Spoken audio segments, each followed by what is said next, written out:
powerful, break them up. I believe that's what the American people want to see. That's my view. Secretary Clinton, help the voter understand the daylight between the two of you here. Well, there's no daylight on the basic premise that there should be no bank too big to fail and no individual too powerful to jail. We agree on that. But where we disagree is the comments that Senator Sanders has made that don't just affect me, I can take that, but he's criticized President Obama for taking donations from Wall Street. And President Obama has led our country out of the Great Recession. Senator Sanders called him weak, disappointing.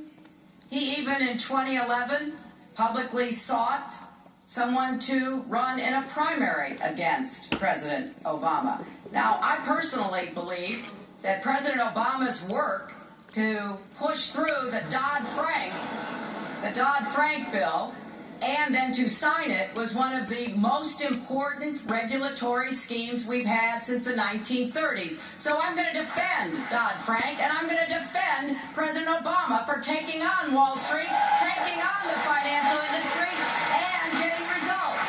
Senator Sanders, a response. Set the record right. In 2006, when I ran for the Senate, Senator Barack Obama was kind enough to campaign for me. 2008, I did my best to see that he was elected, and in 2012, I worked as hard as I could to see that he was reelected. He and I are friends. We've worked together on many issues. We have some differences of opinion. But here is the issue. Secretary touched on it.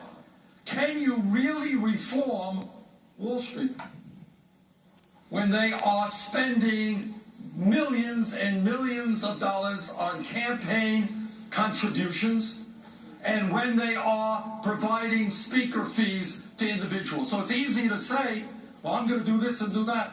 But I have doubts when people receive huge amounts of money from Wall Street. I am very proud.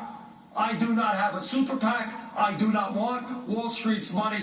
I'll rely on the middle class and working families. I have a question for you. You know, I think since Senator Sanders followed up on this, your profusion of comments about your feelings toward President Obama are a little strange given what you said about him in 2011. But look, I have a plan that most commentators have said is tougher, more effective, and more comprehensive. That's not true. It builds on the Dodd-Frank. Yes, it is. It builds on the Dodd-Frank regulatory scheme, but it goes much further. Because both the governor and the senator have focused only on the big banks. Lehman Brothers, AIG, the shadow banking sector were as big a problem in what caused the Great Recession. I go after them, and I can tell you that the hedge fund billionaires who are running ads against me right now, and Karl Rove, who started running an ad against me right now, funded by money from the financial services sector, sure think I'm the one they don't want to be up against. Yeah, thank you.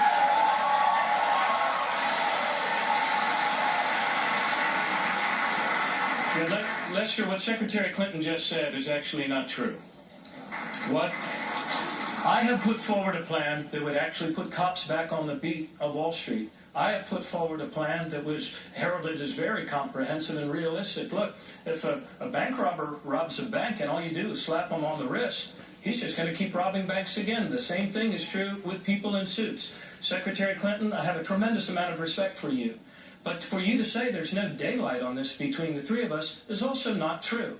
I support reinstituting a modern version of Glass-Steagall that would include going after the shadow banks, requiring capital requirements that would force them to no longer put us on the hook for these sorts of things. In prior debates, I've heard you even bring up, now you bring up President Obama here in South Carolina in defense of the fact of your cozy relationship with Wall Street. In an earlier debate, I heard you bring up even the 9/11 victims to defend it. The truth of the matter is, Secretary Clinton, you do not go as far as reining in Wall Street as I would. And the fact of the matter is, the people of America deserve to have a president that's on their side, protecting the Main Street economy from excesses on Wall Street, and we're just as vulnerable today. 30-second response. Yes, well, first of all,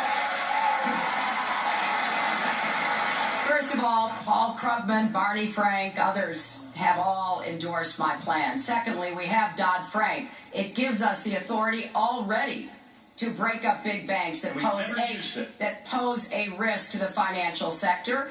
I want to go further and add to that. And, you know, Governor, you have raised money on Wall Street. You raised a lot of money on Wall Street when you were the head of the Democratic Governors Association. Yeah, but I haven't gotten a penny this year, so somebody please go on to MartinO'Malley.com. Go on to MartinO'Malley.com and send me your checks. They're not giving me zero.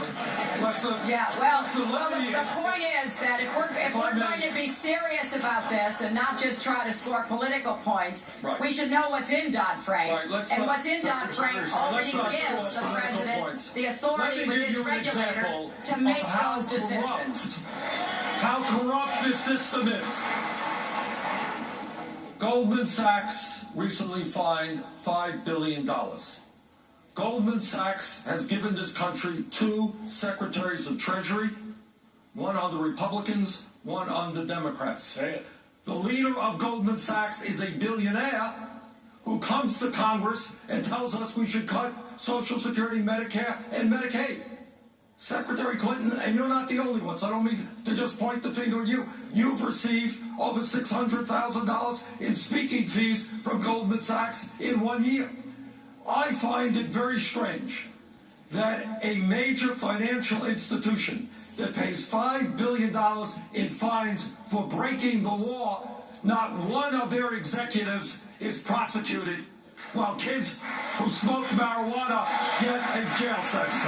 Well, the last point on this is, Senator Sanders, you're the only one on this stage that voted to deregulate the financial market in 2000, to take the cops off the street, to use Governor O'Malley's phrase, to make the SEC and the Commodities Futures Trading Commission no longer able to regulate swaps and derivatives, which were one of the main cause of the collapse in 2008. So there's plenty of problems that we all have to face together.